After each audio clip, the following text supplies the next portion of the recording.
Tonight, American Airlines is the third carrier to report one of its planes was hit by gunfire as it left Port-au-Prince, Haiti on Monday, headed for Miami, where it landed safely.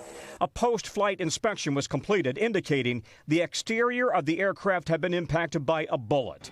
Also hit by gunfire over Port-au-Prince, Spirit Flight 951 forced to abort its landing after bullets tore into the passenger cabin. There was several loud crashes right behind us, kind of like if somebody had a medical cart and tipped it over.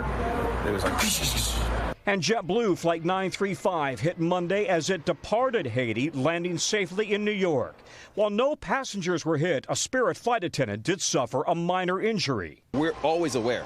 When we're going to Haiti, we're always aware of what's going on. Today, the FAA issued an immediate order prohibiting U.S. airliners from flying below 10,000 feet over Haiti due to safety of flight risks associated with ongoing security instability. No flights into or out of Port-au-Prince. Also today, Haitian police posted outside the now-closed Port-au-Prince airport. 85% of the city is controlled by heavily armed rival gangs. Roughly 400 police officers from Kenya operating under a UN mandate are outnumbered and outgunned.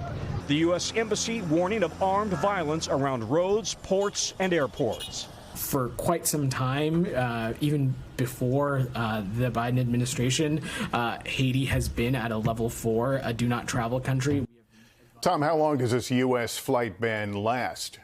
Yeah, it's in effect for 30 days. It could be extended if the security situation doesn't improve. American today said its flights will remain suspended at least through February 12th, again, depending on the situation on the ground. Lester. No. Thanks for watching. Stay updated about breaking news and top stories on the NBC News app or follow us on social media.